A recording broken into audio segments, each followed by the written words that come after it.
तीन प्रकार के मूर्ति अपने पूजा घर में कभी भी ना रखें। पहली बात, पहले नंबर में आप ध्यान दीजिएगा, अगर आपके घर में जो मूर्ति आप रख रहे हैं, प्रतिष्ठा कर रहे हैं, वो मूर्ति छोटी हो, जिसका आप सुंदर तरीके से सेवा कर सको। जितने बड़े मूर्ति आप घर में रखोगे ना, उतना ही सेवा करना पड़ता है। उनके लिए सुंदर वस्त्र, आभूषण, उनके लिए सुंदर भोग, पूजा विधान सब बहुत सुंदर तरीके से करना पड़ता है। अगर मूर्ति बड़ा है तो आप उस मूर्ति का सुंदर सेवा करने में असमर्थ रहोगे। इसलिए मूर्ति छोटी हो। छोटी मूर्ति रखने से क्या होता है, अंगूठे, हमारा जो अंगूठा है इतनी बराबर का मूर्ति होना चाहिए। इससे बड़ा हो जाए तो सेवा में कमियां हो जाता है।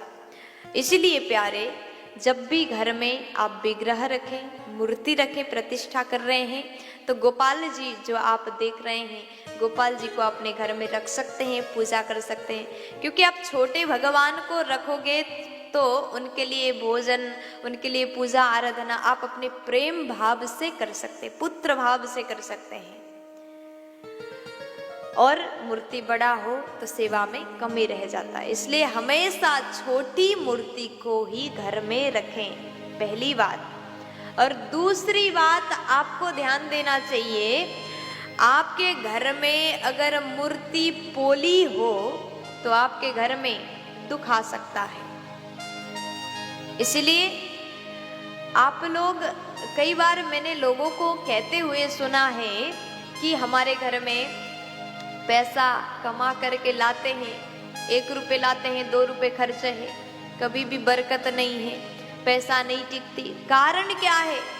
जरूर कारण वही हो सकता है। आप जाकर के अपने पूजा घर में देख लीजिएगा, आपके घर में जितने भी मूर्तियां हैं, एक तो हम लोग दुनिया भर के सब जगह जाते, जगन्नाथपुरी, कभी हरिद्वार, ऋषिकेश, जहाँ जहाँ जाते वहीं वहीं से मूर्ति उठा करके लाते हैं, और ये नहीं देखा कि कैसा है। घर में मूर्ति बिल्कुल ठोस होना चाहिए। अगर मूर्ति के अंदर छेद हो, मूर्ति पोली है, तो ऐसा मूर्ति अगर आपके पूजा घर में है तो आपके दुख के कारण वही मूर्ति है। आप जितना खर्च करोगे, जितना कमाओगे, उससे दुगना खर्च होगा। जिस प्रकार से हम घर में रहते हैं, उस घर में दीवार हो, छत नहीं हो, तो वहां रहने का कोई फायदा नहीं, कभी भी बारिश हो जाएगा।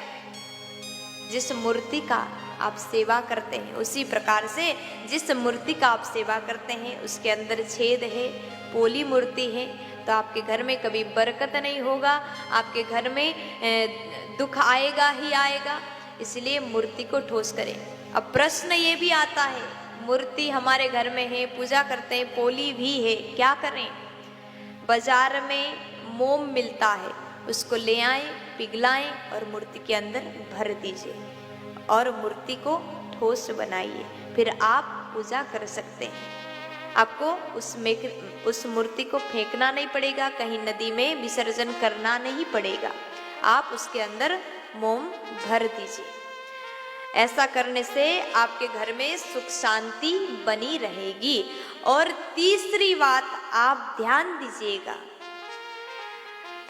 जिस मूर्ति का हम सेवा करते हैं, पूजा करते हैं, अगर वो मूर्ति खंडित है, टूटा हुआ है, तो भी हम उस मूर्ति को अपने घर में नहीं रख सकते। रखेंगे तो क्या होगा? अगर रख लिया तो घर में बीमारियां आ सकते हैं। ये मूर्ति हमारे लिए दुखदायक हो सकता है। इसलिए कभी भी घर में बड़ी मूर्ति, अंगूठे बराबर की मूर्ति रखें, छोटी, और पोली मूर्ति ना रखें और खंडित मूर्ति ना रखें। आप अपने पूजा घर में ये 3 प्रकार के कार्य में विशेष ध्यान देंगे तो आपके घर में कभी भी दुख आ ही नहीं सकता। प्यार से बोल दीजिए ना, राधे राधे।